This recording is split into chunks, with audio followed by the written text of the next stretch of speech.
The following program contains shocking amounts of wit. If you suffer from dim-wittedness, this show might not be right for you. Check with your mortician. On the good ship, Lollipop, it's a quick trip to the poison shop where Obama plays on the beaches of Kailua Bay.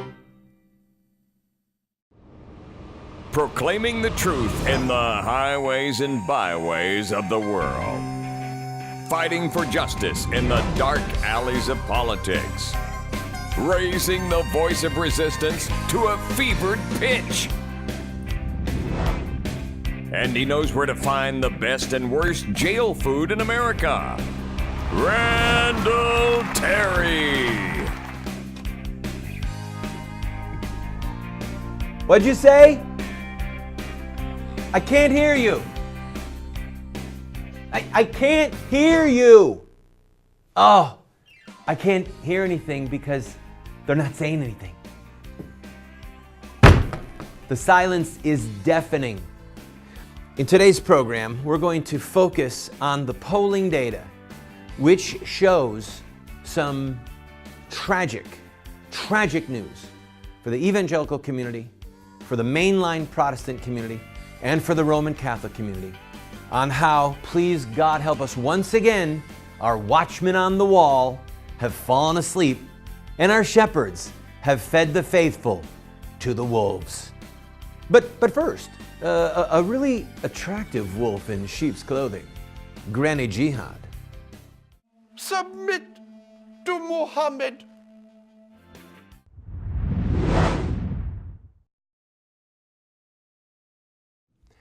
Welcome to today's program, friend. This is going to be a very difficult program for me to do at points because I'm going to talk with you a little bit, one parent to another, or to some of you as grandparents, about our children. And I'm going to include a discussion about my late son, who was killed in a car wreck a little over a year ago, but had come out of the closet a few years before that, I say that in quotes, and had announced that he was a practicing homosexual and was fighting for what the Supreme Court is now discussing, whether or not two people of the same gender can be in a marriage.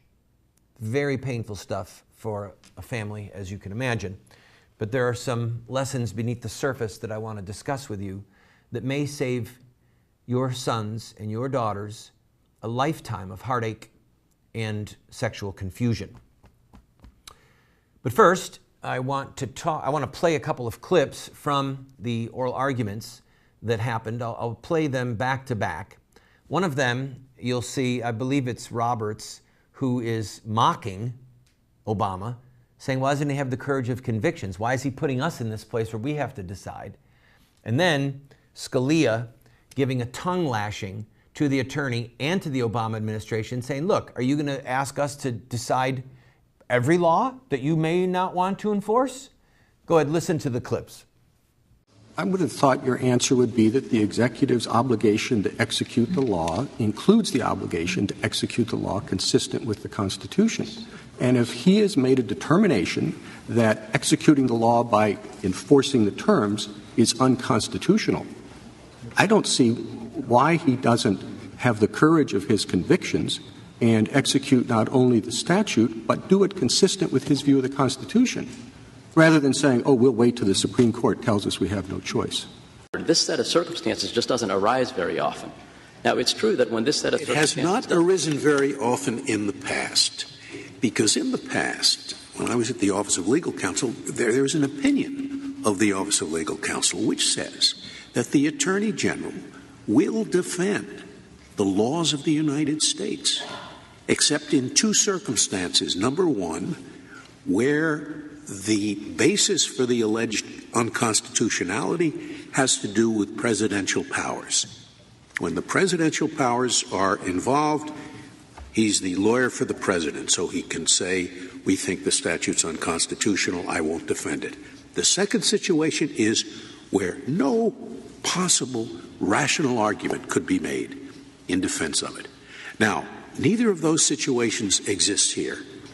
And I'm wondering if we're living in this new world where the Attorney General can simply decide, yeah, it's unconstitutional, but it's not so unconstitutional that I'm not willing to enforce it.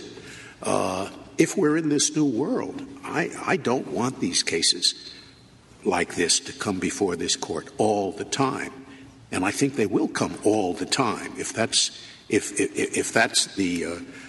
the new regime in the Justice Department that we're dealing with. So I can say for the record that, number one, Obama does have the courage of his convictions. I think that this was Machiavellian on his part. I think that what he wanted to do was not simply have the Justice Department refuse to enforce DOMA anymore. I think what Obama and his cronies wanted to do was to get the Supreme Court to issue a ruling that the right to homosexual marriages was fundamental. I think what Obama wanted was the Roe versus Wade of marriage. He wanted the court to strike down the laws of all 50 states. And I don't think it's going to happen. Please, God, don't let it happen. Now, here's what I want to do. I want to take a break. I'm going to take an early break because the Pew Research Center did a very comprehensive poll on the attitudes of Americans towards so-called homosexual marriage. And the poll is very disturbing. I will tell you this by way of bad news ahead of time. With the current trajectory that we are on, we have already lost. We've already lost. Now, it's not inconceivable that we could turn it around. When King David was surrounded by the enemy, he prayed, and God showed him what to do, and he broke through, and he called the name of that place Baal Perazim, the Lord of the breakthrough. So God could break through. The problem is, you need some Davids to fight. And as we have seen, Cardinal Dolan, Cardinal Wuerl in New York and Washington, D.C., respectively, or the mega ministries that are a part of the evangelical landscape, have one by one either caved in or have retreated into the gray shadows of silence. They're dumb dogs. They're not upholding Christian orthodoxy. They're not defending the sacrament and covenant of marriage. And so given the current data on the ground, we've lost. And I want to talk to you about what that means for the country. And I also want to talk to you about how we as parents and grandparents must, I repeat, must protect our children. Don't go away. Don't go away, Randall Terry! Yeah! Ow! It's Randall Terry!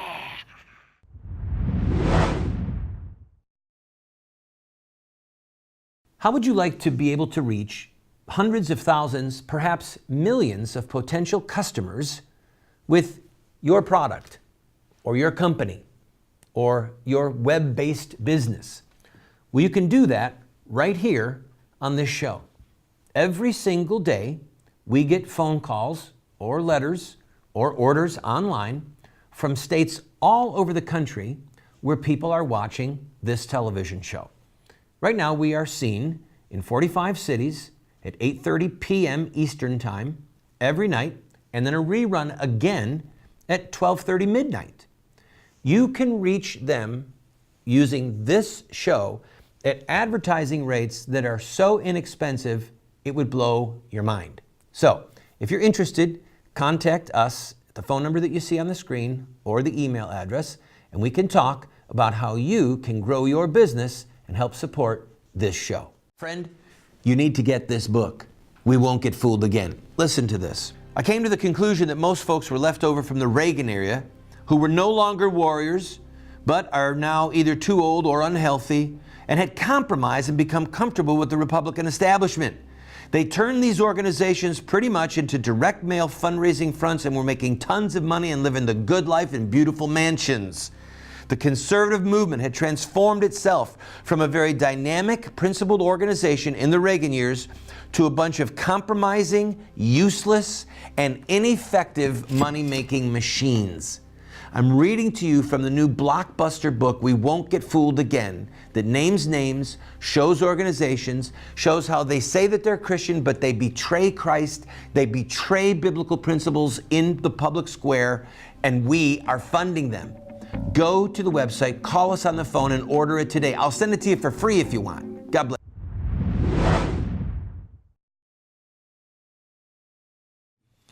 Welcome back to the program, friend. I believe it was Mark Twain who said that liars use poles the way that a drunkard uses a lamp post, more for support than for illumination. But the truth of the matter is that there are some poles that do illumine. And I am sad to say that the research done by the Pew Research Center shows some very, very disturbing trends. I want to look at these. And again, I am going to talk to you about some of my personal experiences with my son and exhort you on some of the more astute and aggressive ways that you can protect your sons and daughters from this lifestyle. And if you don't know that your sons and daughters need to be protected from this lifestyle, then we have to figure out ways that your sons and daughters can be protected from you. Anyway, this first graph that you're seeing, it's the percent of people who opposed allowing gays and lesbians to marry legally in 2001. It dropped from 57% to 44% today, a full 13-point swing.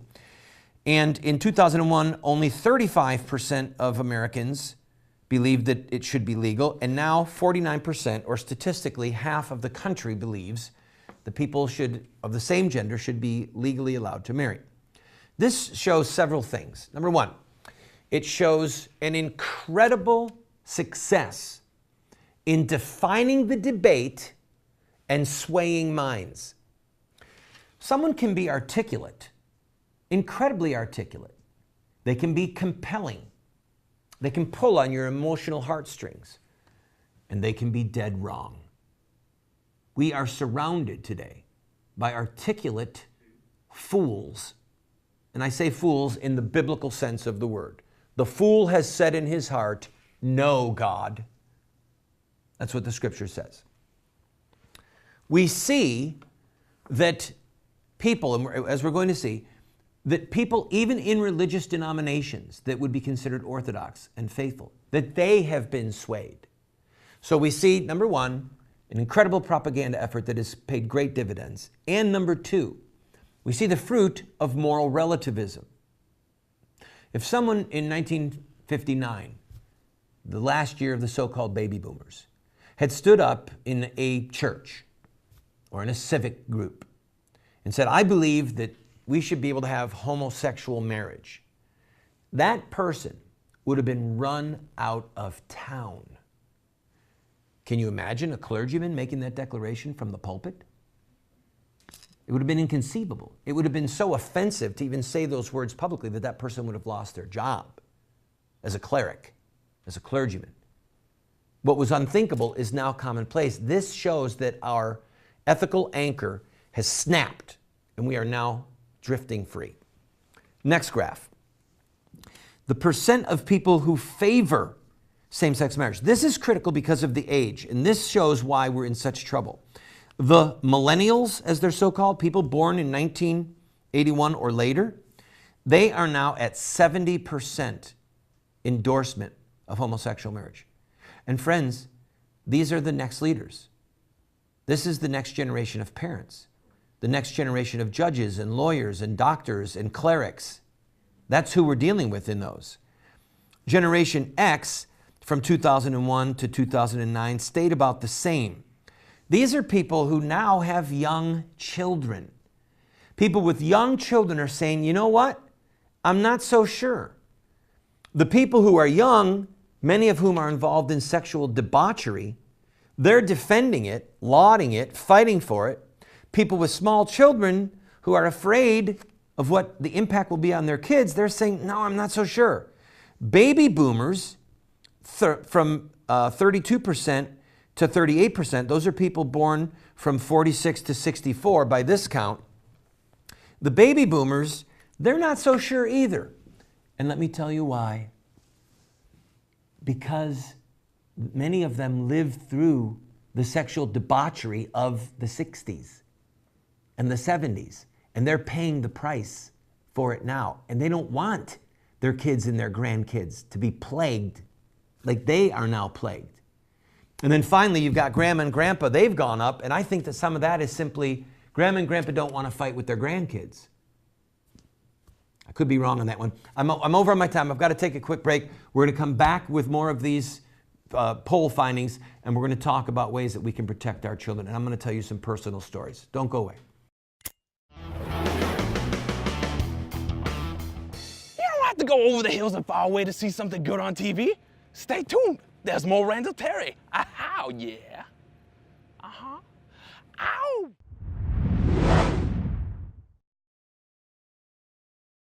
Friend, you need to get this book. We Won't Get Fooled Again. Listen to this. I came to the conclusion that most folks were left over from the Reagan era who were no longer warriors, but are now either too old or unhealthy and had compromised and become comfortable with the Republican establishment. They turned these organizations pretty much into direct mail fundraising fronts and were making tons of money and living the good life in beautiful mansions. The conservative movement had transformed itself from a very dynamic, principled organization in the Reagan years to a bunch of compromising, useless, and ineffective money-making machines.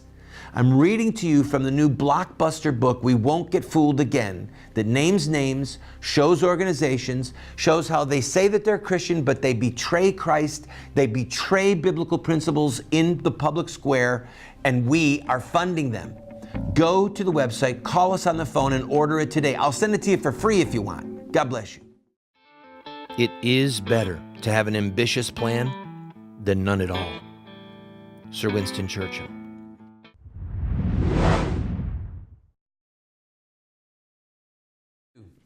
Welcome back to the program, friend.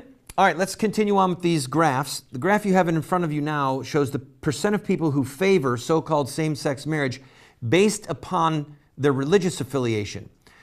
You'll see a huge jump in unaffiliated. You would expect that. They have no moral anchor. All right? They're not theocentric in their view of law and life, love, marriage. But what's very troubling is mainline Protestants jumped 17% over the last decade. We're talking Methodist, Presbyterian, Episcopalian. That is a direct reflection of the failure of their clergy and the treachery, the ethical treachery of their clergy. Many of those denominations are now ordaining openly homosexual people to the ministry.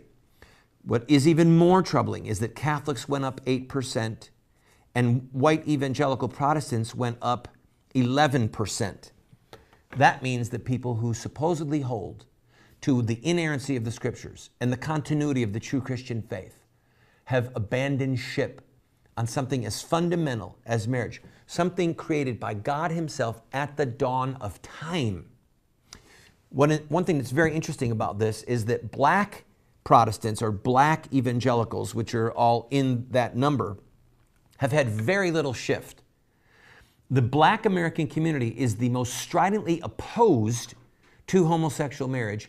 And it also shows that the argument that is constantly made by homosexuals, hey, you discriminated against the blacks in the 50s and 60s, and now we're the new Negro. They're discriminating against us. Black people are saying, not so fast. We are African American by birth. You are homosexual by choice and by your behavior.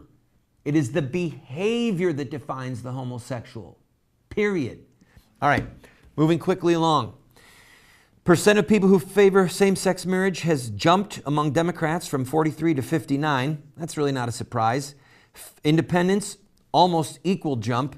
But we see also with Republicans, many of you are Republicans, a 6-point increase, so that now 1 in 4 Republicans are saying they favor homosexual marriage. You want to understand why the chairman of the Republican Party, who we played the clip from him a couple days ago, why he's saying, look, we can't divide over this? He doesn't want 25% of the base to jump ship and become independent or Democrat over this issue. Moving quickly, the percent who favor same-sex marriage, liberals, moderates, we would have guessed that, but conservatives, self-proclaimed conservatives, have jumped almost 10 points. We saw the fruit of that in CPAC, where people in CPAC are saying it's time for us to change our position. Again, this reflects a loss of a moral anchor or a clinging to moral absolutes and the embrace of relativism. Hey, we've just got to go with the times. Moving quickly, white and non-Hispanic, a huge jump, 16%. But with African Americans, again, very small jump. They're not buying the correlation between race and behavior. And then finally, the people who favor same-sex marriage overall has jumped in the last decade from 38% to 51% among women, and an even greater increase, 14% among men. Friends, sometimes we're so open-minded that our brains leak out.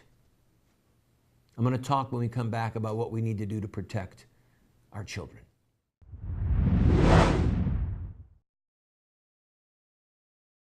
How would you like to be able to reach hundreds of thousands, perhaps millions of potential customers with your product or your company or your web-based business? Well, you can do that right here on this show.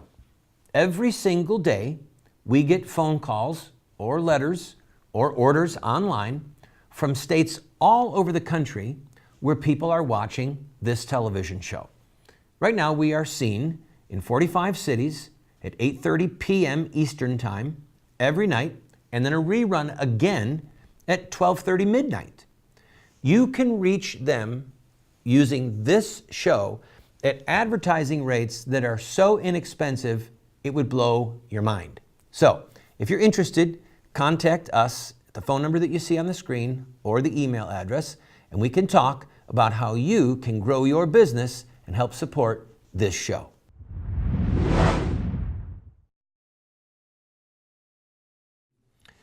As you know, Proposition 8 in California and DOMA, both of these laws have been before the Supreme Court in the very recent past, dealing with the so-called right to so-called homosexual marriage. I want to talk to you in these closing moments about how you and I must protect our children. My late son talked in his adulthood about sleepovers that he had at our home and at the home of others as a young teenager, in which he was the victim of sexual predators, other boys. We didn't know. We could not have even conceived of this happening, but it was. We are now at the place where this lifestyle is not content to be dormant. It spreads.